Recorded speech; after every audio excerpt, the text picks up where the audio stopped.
So let's start. Okay, nephrotic syndrome.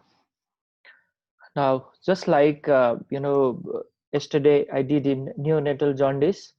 Let's start with the case here, so that you know exactly how nephrotic syndrome presents and how we reach to the diagnosis. Now, this case is all about a 58-year-old man with a 13-year history of type 2 diabetes mellitus who visits a walk-in clinic because of increasing swelling in his lower extremities. So what is the presenting complaint here? This person develops swelling in his lower extremities, that is probably edema, and a very significant history is he is a patient of diabetes, that is type 2 diabetes. Now the swelling began approximately 6 months previously and has worsened over the past 6 weeks. The patient reports no intercurrent illness and specifically denies any fever, chills, arthralgia, joint swelling, or skin rash. Now, why that history was mentioned? To rule out connective tissue disorder. Connective tissue disorders can also cause kidney problem. Okay, and then it exactly can present like swelling in the body. Additionally, he reports no visual changes, epistaxis, hemoptysis, or cough. Now, again, these are different symptoms we must ask in the patient, either again caused by connective tissue disorders or because of complication of diabetes. Remember, diabetes can cause diabetic retinopathy and lead to visual change. There is already a 13-year history, so this question is very important. He has no symptoms of flank pain, hematuria, dysuria, or darkening of the urine. So there is no symptoms suggestive of UTI or urinary tract infection.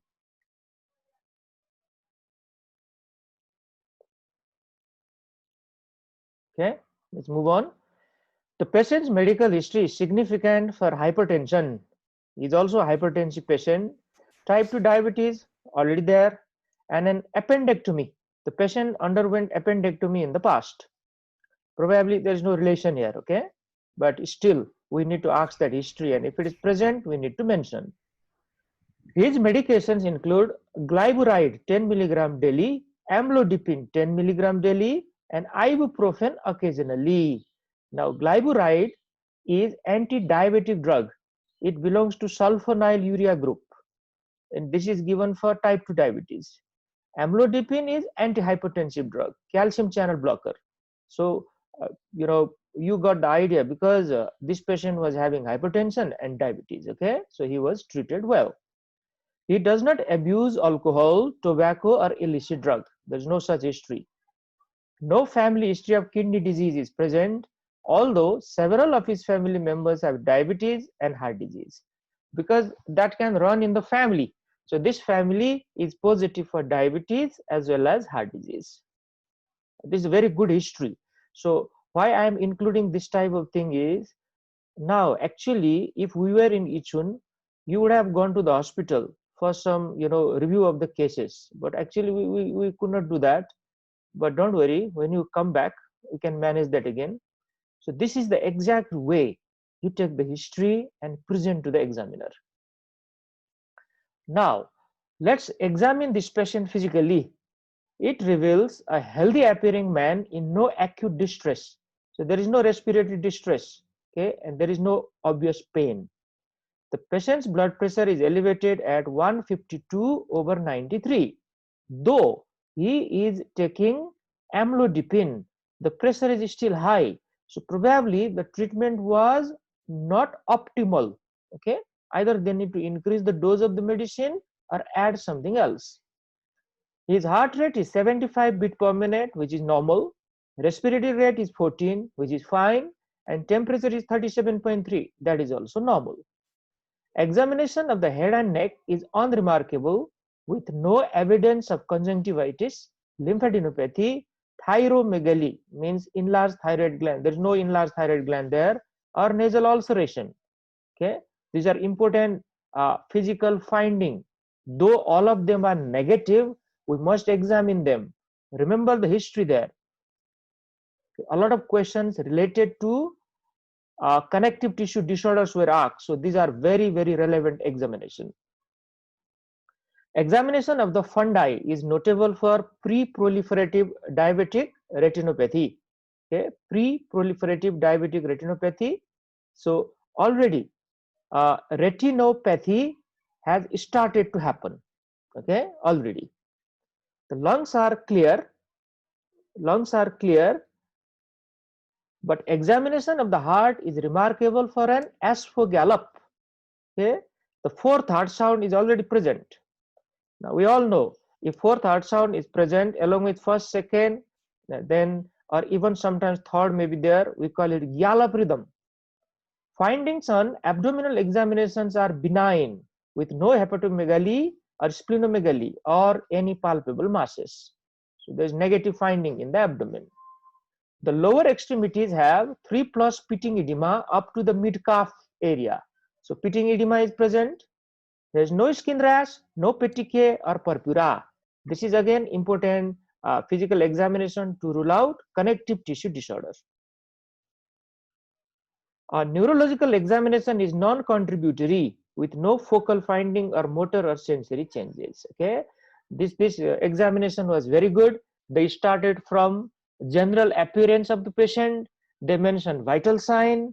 Then they went to examine some other general examination.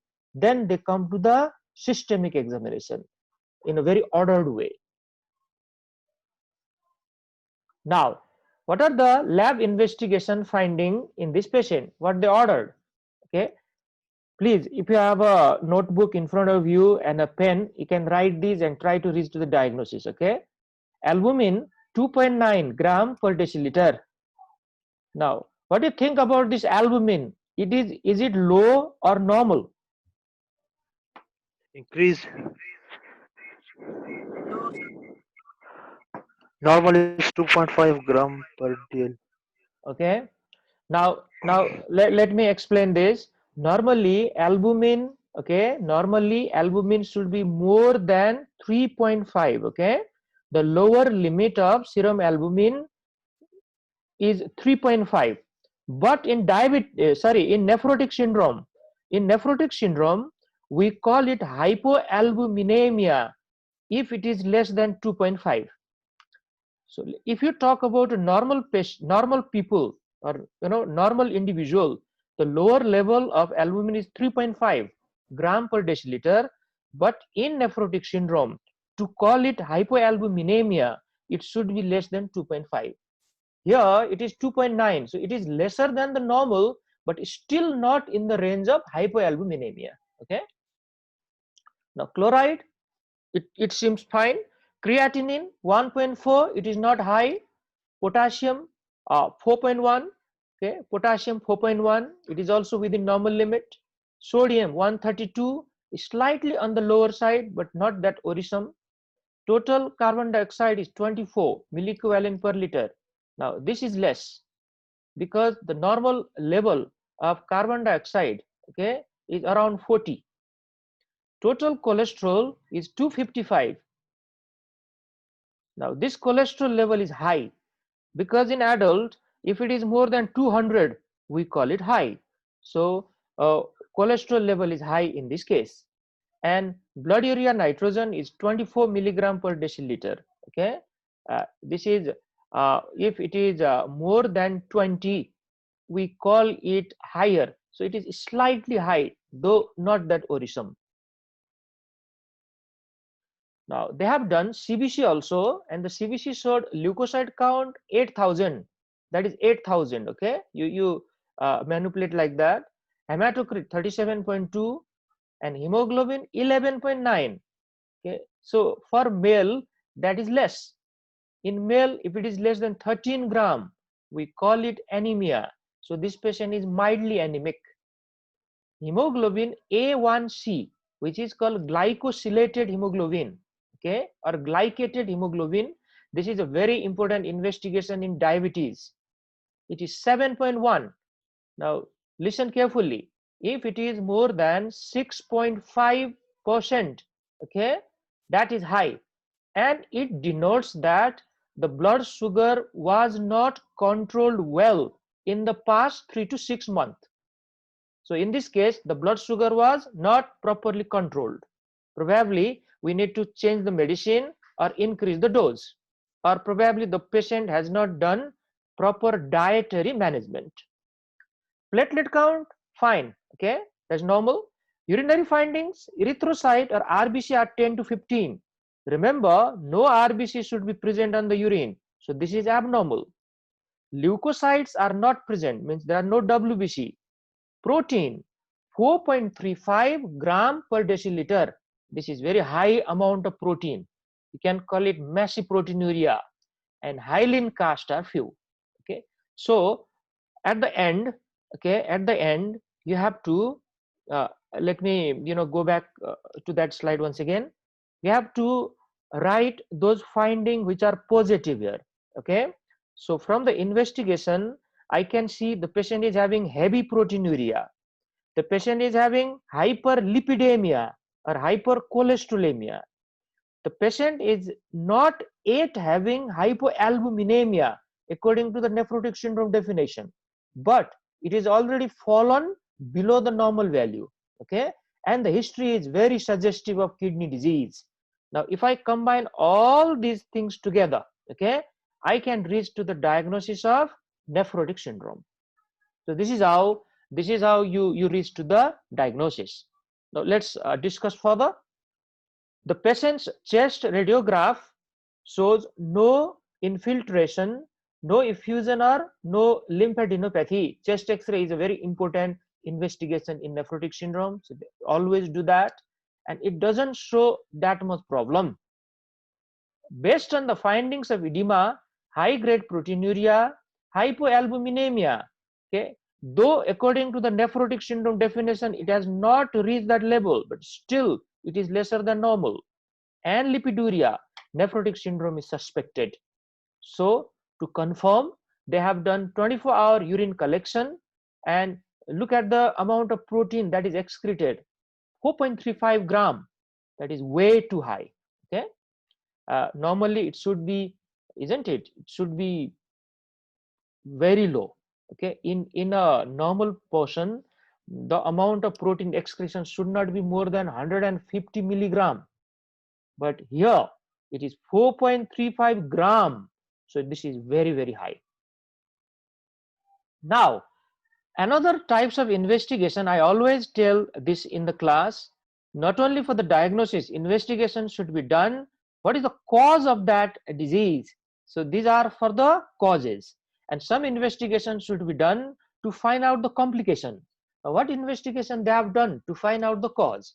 See there, workups done for secondary or systemic causes of his renal disease, like they have done anti-nuclear or anti-double stranded antibody.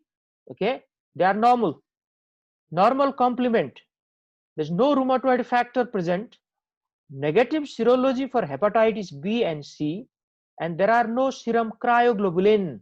So all of these can cause nephrotic syndrome, okay, because they are the systemic disorders.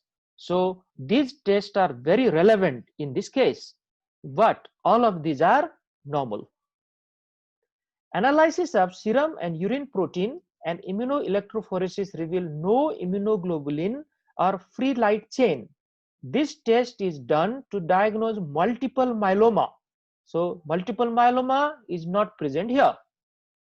Renal biopsy is also performed, and that renal biopsy will give you the diagnosis. Okay, it has given the diagnosis actually.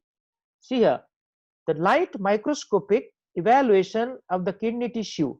Okay, the light microscopic evaluation of the kidney tissue is notable for Kimmel-Still-Wilson nodules. These Kimmel-Still-Wilson nodules are the hallmark of diabetic nephropathy. So please write this important term in your notebook, or you underline whatever way you can. This is a very important question in many exams. Kimmel-Still-Wilson nodule is the hallmark of diabetic nephropathy. So already diabetic nephropathy has occurred because of diabetes mellitus. So probably this is the cause of nephrotic syndrome in this case. Okay. Now, few of the questions after you hear such a long history. What is the most likely cause of the patient's renal disease? So there are many options given to you, and almost 100% of the students who are listening this class can answer. What is the cause of this disease now? Diabetic Diabetic nephropathy. Diabetic nephropathy. Diabetes. Exactly. Patient of Diabetes is the diabetes. cause. Okay, exactly. Okay, diabetic nephropathy. You can think about hypertensive nephropathy, but because of the biopsy, it has gone in the favor of diabetic nephropathy here. Okay, so very easy option. And what is the most appropriate treatment in this case? Look at the options. Administer more amlodipine, begin insulin therapy for better glycemic control, initiate therapy with an angiotensin converting enzyme inhibitor, restrict dietary protein to 0.6 gram per kg, and strongly recommend a low cholesterol diet. Okay, so which treatment you think is the best option here? B. Insulin B, therapy. insulin B. therapy. Insulin therapy for glycemic control. Okay, B, insulin therapy for better glycemic control, because you believe the blood sugar was not controlled properly, which was confirmed by hemoglobin A1C level, isn't it? That is a nice answer. And one reason we can give here, we can start angiotensin converting enzyme inhibitor as well. Remember, because the blood pressure was also high, and this patient was having heavy proteinuria. So if I use ACE inhibitor, it will act on both of those things. Okay, so that can be argued as well. Now both of those are correct options. Both of those can be chosen. Now, with this background, case, let's enter into the topic. And every student know, I'm sure about it. What is nephrotic syndrome? Look at this combination of the problems here. This syndrome consists of massive proteinuria, which should be more than 3.5 gram per day. Remember this value, 3.5 gram per day. In the case which we just discussed, it was around 4.5 gram per day. That is way high. Second is hypoalbuminemia, and the level of albumin should be less than 2.5 gram per deciliter. Edema, usually it starts from the facial region, later on it also develops in the lower limb, and still later almost the whole body may be swollen, which is called anasarca. And the last point is hyperlipidemia and lipiduria. You can write hypercholesterolemia as well. And the level of cholesterol should be more than 200 milligram per deciliter. Now, what are the causes of nephrotic syndrome? What are the disease that can lead to nephrotic syndrome in the patient? Now, we have divided these causes into primary glomerulonephritis, okay, primary glomerulonephritis, and secondary glomerulopathy. So let's talk one after other. The primary causes of nephrotic syndrome are usually described by the histological finding. So how we confirm which primary glomerulonephritis is responsible? You need to take renal biopsy for that, okay, or kidney biopsy. So when we do kidney biopsy, there may be different types of problem, like minimal change disease, which is the most common cause of nephrotic syndrome in children. Now, why it is called minimal change disease? There is a reason. Because with light microscopy, no finding is seen. But with electron microscope, there is effacement of foot process. Okay, it is known as effacement of foot process. Okay, so that is the finding in electron microscope. So this is minimal change disease, which is the most common cause of nephrotic syndrome in children. Now, another primary glomerulonephritis is focal segmental glomerulosclerosis. Now, this is a very complicated type, and prognosis is poor in this type. Now, it is characterized by the appearance of tissue scarring in the glomeruli. That's why the term sclerosis. Sclerosis means scar formation. Now, there are two terms here, focal and segmental. So what do you mean by that? Now, right now, we are talking about glomerulonephritis. So focal means out of those millions of glomeruli, some are affected. And segmental means we go to the individual glomerulus now. Some part of that glomerulus is damaged. So that's why focal segmental glomerulosclerosis. It is a very complicated type of disorder, and if this is causing nephrotic syndrome, the prognosis in the patient is very poor. Now, another is membranous glomerulonephritis. This is the most common cause of nephrotic syndrome in adult. Okay, this is in adult. Another variety is mesangial proliferative glomerulonephritis, or MPGN. Now, mesangium is also known as interstitial space in case of kidney. So, interstitial space along with glomeruli are affected. This is how you understand here.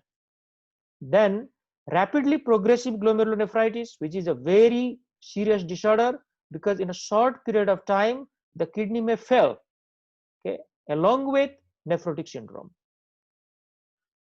This primary glomerulonephritis are considered to be diagnosis of exclusion. Okay, why this point is written here? There is a reason. In the beginning, we always think of secondary causes because we have got investigation to rule them out. Okay, those investigation can be done easily. Once they are negative, then you have to think about, oh, this case may be because of primary glomerulonephritis, and it can be confirmed by renal biopsy. Without renal biopsy, I cannot consider this primary glomerulonephritis. Now, what are the secondary glomerulopathies now? Look at the list here. Okay, look at the list. So let me highlight and describe here. Okay, now see this, diabetic nephropathy is probably the most common, okay, a cause of secondary glomerulopathy leading to nephrotic syndrome these days. Like a lot of people are having diabetes mellitus these days all over the world, especially type 2 diabetes, and that was the case which you have just seen. Systemic lupus erythematosus and other connective tissue disorder. Okay, don't forget other connective tissue disorder as well. They are important cause of nephrotic syndrome. Sarcoidosis. Okay, this is idiopathic granulomatous disorder. Okay, which can damage the kidney and can lead to nephrotic syndrome. Syphilis. Okay, hepatitis B, HIV, and malaria. These are important infectious diseases which can lead to nephrotic syndrome. All of them are infectious disease. Syphilis is caused by Treponema pallidum. It's a spirochete which belongs to bacteria. Hepatitis B is a DNA virus. HIV is a RNA virus, is a retrovirus, and malaria is a parasite. Okay, so all of these are infectious agent which can lead to nephrotic syndrome. Remember this question is asked always when we take the Viva exam. Now, apart from them, amyloidosis, this is abnormal protein deposition in the kidney. Multiple myeloma is a plasma cell malignancy, student already know. Cancer, different cancer of the GI tract like stomach carcinoma, pancreatic cancer, colon cancer, they can also lead to nephrotic syndrome. Some of the drugs, look at the name of the drug here, okay, gold salts. Now, can anyone tell me where gold salt is used as the treatment? Arthritis. Arthritis. Very good. Okay, I got the answer. It's rheumatoid arthritis. Wonderful. In rheumatoid arthritis, one of the option is gold. So because of some complication, it can lead to nephrotic syndrome. Penicillamine. Okay, you have to correct this. This is not penicillin. It is penicillamine. which is used in the treatment of Wilson disease, and captopril. Now captopril, is a safe drug, by the way, but some of the people may develop nephrotic syndrome because of some adverse effect. Otherwise, it's a safe drug. It belongs to ACE inhibitor. Now the last one is a genetic disorder which is known as congenital nephrotic syndrome.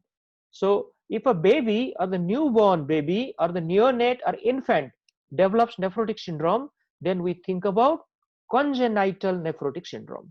Okay, so this is how you remember about the secondary glomerulo nephropathy, which can lead to nephrotic syndrome. Let's move on. Now another slide for us is pathophysiology, which is a very important one. Students should focus very nicely here, then only they can understand what's going on in nephrotic syndrome. Now, how proteinuria occurs? So we need to explain each of those four components of nephrotic syndrome. How proteinuria occurs in nephrotic syndrome. Now the mechanism of proteinuria is complex here. Okay, there are multiple reasons or mechanism. The number one, because of the etiology, there may be some structural damage to the glomerular basement membrane, which can lead to increase in the size and number of pores, okay, in basement membrane. Now those pores will allow passage of larger molecule from there. Normally those pores, okay, are very small. Okay, so a small amount of protein is passing from the glomerulus, but if they become bigger and more, then even the protein which should not be passed will pass now. That is a big problem for us, and one of the important example we can give immediately is albumin. Okay, albumin, more albumin will pass now. Another even more important reason than this is the change in electrical charge in glomerular basement membrane. Now normally these proteins have negative charge, and glomerular basement membrane is also made up of proteins. Now what will happen if this negative charge is lost? Okay, if this negative charge is lost, then it cannot repel the negatively charged protein anymore. Now let me explain this again. For example, albumin is right there. Now this negative charge in glomerular basement membrane is repelling the albumin, means albumin is not filtered. But if this negative charge in the basement membrane is lost, then albumin would be attracted there, and then already the pores are formed, so it can easily leak out and goes into the tubules. This is a very important mechanism of proteinuria in this case. Okay, now this slide tells us the normal thing. Normally the renal glomerulus is formed of capillary with very small pore, okay, which will only allow small molecules to pass. But in nephrotic syndrome, even the larger proteins or larger molecule can pass because of the two reasons which I just described to you. One, those pores will increase in size and number, and the second one, the negative charge in that glomerular basement membrane will be lost. Okay, remember these 2 points here. Now let's talk about hypoalbuminemia. Okay, why hypoalbuminemia occur in nephrotic syndrome? Now there are very important concepts here. Okay, so I want the student to listen very carefully. Urinary protein loss of the order 3.5 gram per day or more in an adult is required to cause hypoalbuminemia, that is less than 2.5 gram per deciliter. That's why we call what is nephrotic range proteinuria in adult, that is more than 3.5 gram per day. Okay, more than 3.5 gram per day. Now what about children? Can anyone remember what is the nephrotic range proteinuria in children? 1.4. Yes. 1.4. Okay, can you 1.5. No, wait. Can you tell that 1.5. according to the meter square per hour, which is very commonly used in children? 14. Fine. So let's start from the last slide. Now it's talking about hypoalbuminemia. Now for the definition, the serum albumin should be less than 2.5, and to reach that much serum albumin, the person has to lose a large amount of protein every day, that is more than 3.5 gram. I was asking one question to the students: in children, how much protein should they lose? Then we call it nephrotic range proteinuria, and some of the students answer very correctly. It is more than 40 milligram per meter square per hour. That's how we describe in children. Okay, per meter square per hour, which should be more than 40. Now let's move on. The normal dietary protein intake, which we take every day, is about 50 to 60 gram daily, and the normal liver can synthesize albumin around 10 to 12 gram daily. Then a good question to ask now: only a loss of 3.5 gram protein in the urine, okay, how can that much loss leads to hypoalbuminemia? Look, because the body is synthesizing large amount of protein, 50 to 60 gram per day. Okay, we are taking from outside in a diet, in a multiple diet, I should say, and liver is synthesizing 10 to 12. So almost it becomes 70 gram. Okay, 60 to 70 gram per day inside our body, but only 3.5 gram per day is lost in the urine. How can that lead to hypoalbuminemia? Now, a very interesting explanation is here, and this explanation tells us there is increased catabolism of reabsorbed albumin in the proximal tubules. Now, how to understand this? Only 3.5 or more than that albumin is excreted in the urine. Okay, a lot of the albumin is filtered there, but most of that albumin is reabsorbed back. But during that process of reabsorption, before there is the blood circulation in the tubules itself, they are degraded. Catabolism means they are degraded. That's why it looks like only 3.5, 4 or even 4.5 gram per day is excreted, but actually a lot larger amount is degraded in the walls of proximal tubules. This is how hypoalbuminemia occurs. Okay, now another one, another important criteria of nephrotic syndrome is edema. This edema starts from the facial region. Actually, the puffiness around the eye starts in the morning time. Then pitting edema develops over the leg. Okay, pitting edema develops over the leg. After that, the anasarca or generalized edema occurs everywhere. Even the body cavities are affected, like ascites can occur, pleural cavity, fluid accumulation can occur, which is called pleural effusion. Even pericardial effusion can happen. Okay, and whenever the whole body is affected, even the subcutaneous areas are affected, we call that anasarca. So it's very easy. So every student know this. But one important question I like to ask here: what is the cause for edema? Why edema is happening here? Yes. What's the reason for edema? Hypoalbuminemia. Hydrostatic pressure. Hypoalbuminemia. Very good. One is hypoalbuminemia leading to decreased oncotic pressure. Wonderful. One more reason I want. Yes. Decreased blood in intravascular spaces. Decreased perfusion. Pressure. Okay. Now here, because of this, Decreased perfusion. exactly, because of this, because of a leakage of fluid outside, because edema is occurring everywhere. Okay. Now there is a decreased intravascular fluid. There is decreased blood flow towards the kidney. So renin, angiotensin, aldosterone system is activated, and the end product of that is aldosterone. which will retain more sodium and water from the kidney. That will help in edema formation. So you can give that explanation as your second answer.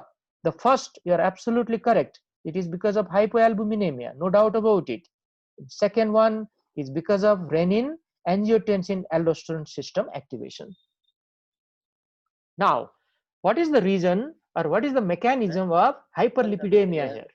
Okay, what is the reason for hyperlipidemia? Let's talk about it. Please do not talk. The characteristic disorder is an increase in low density lipoprotein, okay, very low density lipoprotein, and decrease or no change in high density lipoprotein. So the orisome or the complicated type of lipoproteins are increased here. That is a orisome point for the patient, because low density lipoprotein is not or should not be increased in our body, because it is associated with atherosclerosis. But the same thing is happening in case of this hyperlipidemia. Okay. Now, why this happens? There are two reasons which are given. One, because of hypoalbuminemia, the liver feels I need to synthesize more protein, and during that process, even the lipoproteins are synthesized in a larger amount. Second reason, there is one enzyme which is known as lipoprotein lipase. That enzyme will be lost in the urine. Okay. Now that enzyme function is catabolism or breakdown of the bigger lipid molecule. So if this enzyme is lost, so it cannot do its function. As a result of that, the lipid will remain like that, and that is the reason for hyperlipidemia. So in excessive synthesis by liver and loss of lipoprotein lipase enzyme. Now, after going through all those mechanisms of or pathogenesis or pathophysiology, let's talk about complication. What complication can happen in a case of nephrotic syndrome? Now, the number one out of them is thromboembolic disorder.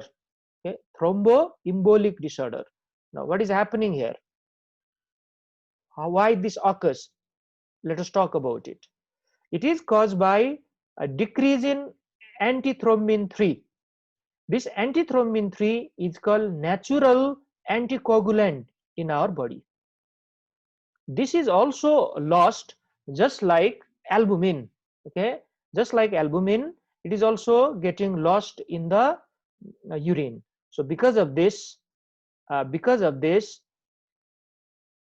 the procoagulant factors will become more, and they easily can lead to thrombosis. Now let me explain this in other way. So in our blood, the procoagulant or anticoagulant should be in balance.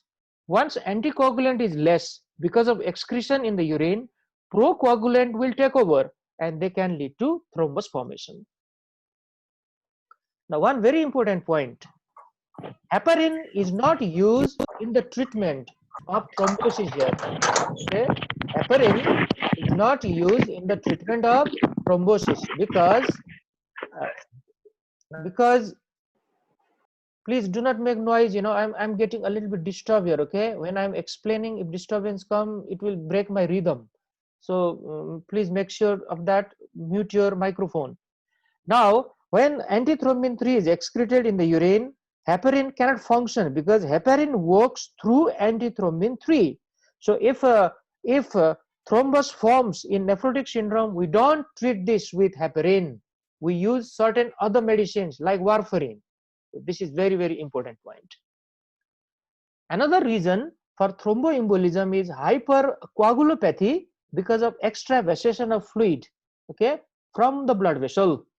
And this extravasation of fluid occur as a result of edema. This extravasation of fluid make whatever blood is remain in the blood vessel, that will become, isn't it, the density of that blood becomes high, it becomes hypercoagulable, so easily thrombosis can occur. This is another important reason. Now, second important complication can be infections. These infections can occur anywhere. Okay, it can occur in the subcutaneous area or the skin. It can occur in urinary tract, which results in urinary tract infection. It can lead to pneumonia, or it can lead to peritonitis, and sometimes it even can lead to meningitis or meningoencephalitis. And if the patient is very, very immunocompromised, then even septicemia and septic shock can happen. Now, the question is, why these infections are so common in nephrotic syndrome? Okay, now listen carefully here. Because of the formation of increased pore and because of the increased size of these pore, even immunoglobulins can be leaked from the blood into the urine. And these immunoglobulins, isn't it, if we lose them, then infection can occur very commonly, especially the bacterial infection. This is number one mechanism. Number two, there is collection of edematous fluid everywhere. It is collected in the subcutaneous area. Okay, it is collected inside the lung. It can collected in the body cavity, and this edematous fluid is a rich culture medium for the bacteria, so it will attract infection there. Okay, this is second important reason. The third one, which medicine you use for the treatment of nephrotic syndrome? Corticosteroid. Okay, it is corticosteroid and other immunosuppressive drug. So they cause immunosuppression in our body. As a result of this, the infections are quite common. Number four reason, because of hypovolemia, because most of the fluid will leak from the blood vessel to outside, so there is relative hypovolemia inside the circulation. Now, spleen probably cannot filter those bacteria if they are present in the blood. Because of hypovolemic condition, that can also contribute in infection. So see there, so these are multiple reasons for infection, which is very, very common in nephrotic syndrome. Okay, and the common organism can be Streptococcus pneumoniae or pneumococci and Haemophilus influenza, but any other bacteria can also result in infection. Now, other complications are acute renal failure due to hypovolemia. Now, students should understand what hypervolemia is so common to occur in nephrotic syndrome, and the reason is leakage of fluid outside as edematous fluid, which will lead to decreased blood inside the intravascular compartment. Okay, that's why we should not use diuretic, okay, easily in the treatment of nephrotic syndrome. Diuretics are relatively contraindicated. They are not absolutely contraindicated. I'm not saying that. Many of the professors and the doctors are still using nephrotic syndrome, still using diuretics in the treatment of nephrotic syndrome, but we should be very careful because already hypovolemia is occurring and these diuretics will further aggravate that condition. Pulmonary edema is another complication, okay, very easy to understand. And hypothyroidism can also occur in nephrotic syndrome, and the reason is because of the decreased amount of thyroid binding globulin. Okay, this thyroid binding globulin is necessary for the transport of thyroxine hormone. T3 and T4 will bind with this globulin and they are transported. Now, if that globulin itself is not there, then the functions of those thyroid hormone will be less. Hypocalcemia can occur. Okay, yesterday students answered me very correctly. Hypocalcemia is a common complication in case of kidney disorder. Any type of kidney disease, hypocalcemia can occur because the active component of vitamin D cannot be synthesized. Microcytic hypochromic anemia can occur because of the loss of ferritin. Okay, you all know what is ferritin. Ferritin is a protein where iron will be bound. Okay, and it is a storage form of the iron.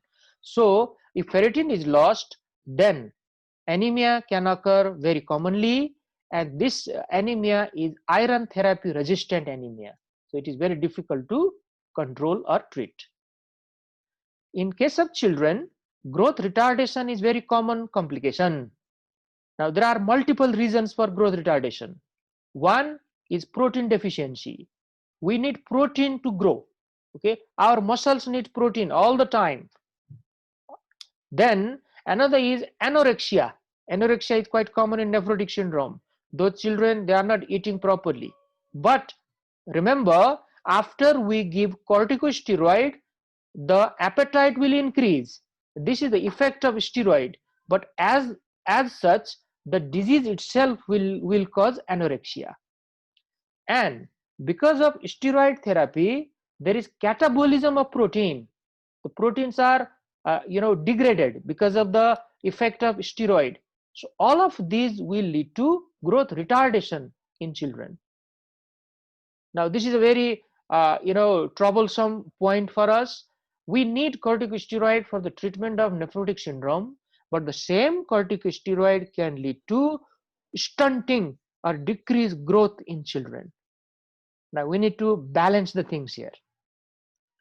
Another one, vitamin D deficiency can occur, and this is because of loss of vitamin D binding protein in the urine. Okay, now another part of this class is investigation. Now many of the students already know what investigation to order, so just look at the list there. Okay, look at the list.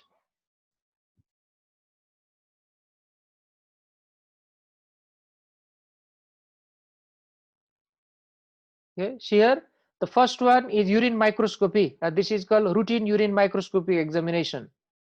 Okay, we always do that. Urine protein. Now there are two ways by which we examine urine protein, okay, especially in nephrotic syndrome. There are some other way also, but these are very commonly done. This is called spot protein in urine sample, and in that if PC ratio, which is called protein creatinine ratio, more than 2, it will confirm the diagnosis of nephrotic syndrome. This is called PC ratio, protein creatinine ratio. It is done in a spot urine sample. Another important one is 24-hour urinary protein measurement. If that is more than 3.5 gram per day, then it is called nephrotic range proteinuria. The third one, which can be done, it's a part of urine microscopic or routine examination. It is done by strip, the strip test we call it. Okay, so that will also show how much protein we are losing in the urine. That is very routine type of investigation. Now blood urea and serum creatinine are the part of renal function test. They are always done, and in case of non-complicated type of nephrotic syndrome, these are normal. But if nephrotic syndrome is caused by secondary glomerulonephritis, they are usually high. So please understand like that. Okay, for example, minimal change disease has caused nephrotic syndrome. Blood urea and serum creatinine are normal, but if SLE has caused nephrotic syndrome, then they are high. We should take culture from throat, okay, as a throat swab. Maybe if discharge from here is there, we should send that discharge for the culture. And if any site of infection you have found, then take specimen from there and send to the lab for the culture and sensitivity test, so that we can choose which antibiotic can we use. Now another is anti-streptolysin O titer or ASO titer.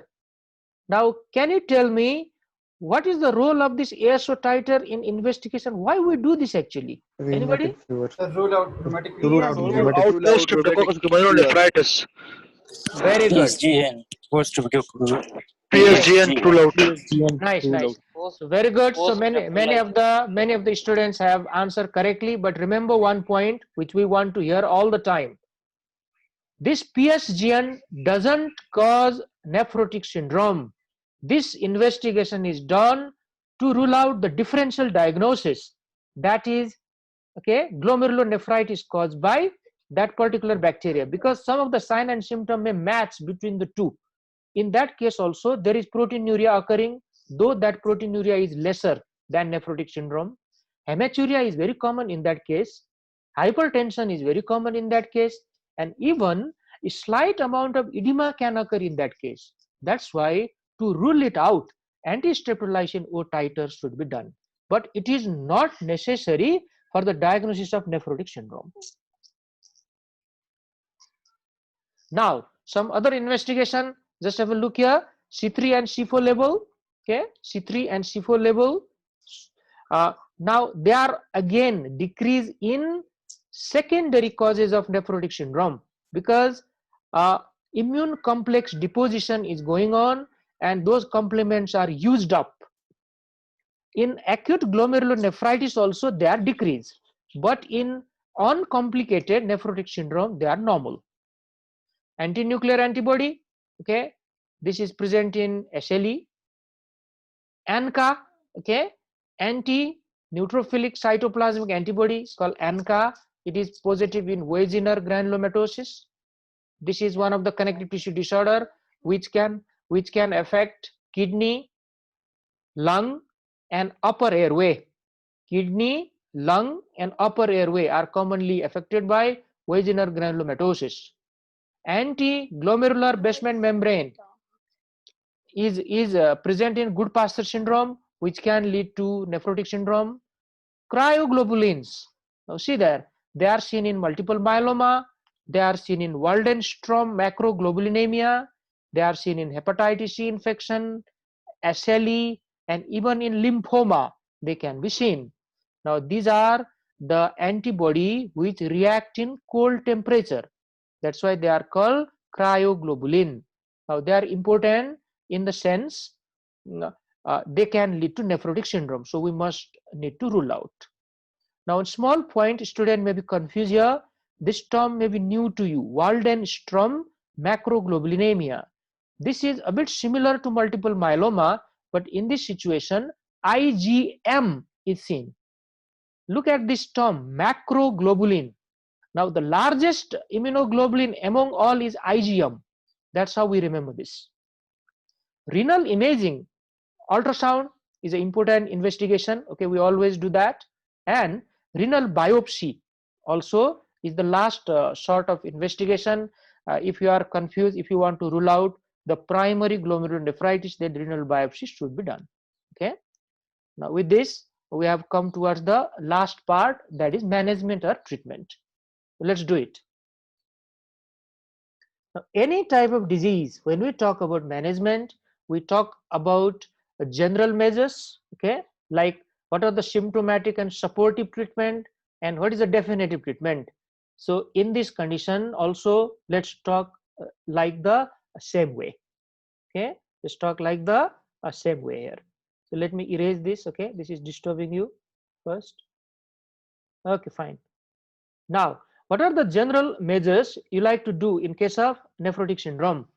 First is restriction of dietary sodium, because if we use a dietary sodium, okay, in a case of edema case, then it will aggravate the edema. We all know that. Okay.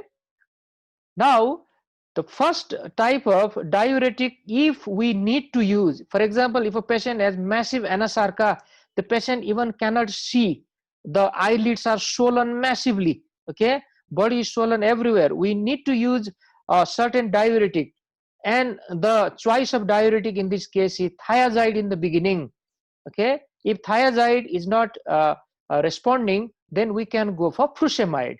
But I want to warn you again, this may be harmful for the patient. It all depends on how much hypovolemia is present there. Now, another important point, nephrotic patient may malabsorb these diuretics if we give from the oral route, because there is edema occurring everywhere. Edema also occurs in the intestine or the gut. Okay, so IV administration of this diuretic is preferred than oral in this type of situation. But once again, postural hypotension can occur because of hypovolemia if we use diuretics. So a proper way should be followed. Now, how much protein you should allow in the patient? Now this is a very tricky question here, because we need protein. If the patient is a child, the child needs protein to grow, and we adult also need protein because our tissues are injured all the time, and we need protein for the tissue recovery or the maintenance process. So protein should be given in a normal amount. This is a very good answer. Normal protein intake is advisable, not high, not low. Okay. And one important point, albumin infusion is combined with diuretic therapy so that albumin will draw, okay, that albumin will draw the extra vascular fluid inside the intravascular compartment, and after that if I give diuretic, it will work better. Now, this is very easy to understand. This is the job of albumin. Albumin, okay, is osmotically active substance. It will draw water towards it. So if we give albumin inside the blood vessel, that albumin will draw the fluid which is present outside. Now suddenly too much fluid is present inside the intravascular compartment, and after that if we give diuretic, it works very well. Now prolonged bed rest should be avoided, because thromboembolism is very common in prolonged bed rest. Okay, so it should be avoided. In the absence of any contraindication, long-term prophylactic anticoagulation is desirable, and you don't use heparin. In this case, warfarin is preferred. If sepsis is there, treat that with antibiotic. Broad spectrum antibiotics are used, but don't use those antibiotics which are nephrotoxic. If hyperlipidemia is very high, then you can go for statin like atorvastatin, very commonly used drug. And to decrease proteinuria, and if there is hypertension as well, you can go for AC inhibitor. So these are some of the treatment. Now, what drug you use for the definitive treatment of nephrotic syndrome? Okay, for the curative treatment of nephrotic syndrome, that is corticosteroid as well as other immunosuppressive drug. In the beginning, we always start with corticosteroid. Okay, it is given for 4 weeks every day, and after you complete 4 weeks, then it will be switched to another 4 weeks of alternative therapy. Now I should say alternate day therapy. Okay, now let me explain it in a easy way. Now 4 weeks every day is very easy to understand, but another 4 weeks in an alternate day. Okay, that means 1 day gap is given there. Now one common question which should come in your mind, why we do that? Why that alternate day therapy is necessary in this case? Anyone? Dose tapering. Yes, We saw that I don't need to taper it, sir. We don't need to taper it. very good. Okay, so Rana, Episam and Mujib both have answered correctly. If you start alternate day therapy, then you don't need to taper the dose. After you complete that particular duration, you can stop it suddenly. But once you do not do that, if you are giving everyday therapy, then you need to taper it over many weeks or sometimes even months. If you do not do that, patient may die because of adrenal suppression. Okay, this is a very important knowledge. Now if corticosteroid fail to act, or if they are resistant, then we go for other higher grade of immunosuppressive drug, which are cyclosporin, azathioprine and cyclophosphamide. Okay, now a lot of complication can happen as a result of these medicines. Now at the end, okay, these are the questions for you. So there is no time to ask these questions actually, so I want to ask this question in the class, but we just have 2 more minutes. Okay, so you can go through these on your own. This is a relatively easy topic, but very important. Once you start going to hospital, you will see many cases of nephrotic syndrome, and your professor or senior will exactly ask you the question like I'm asking now. Okay, and I expect the students to give answer during that time. Fine. So let me stop here now. Thank you so much.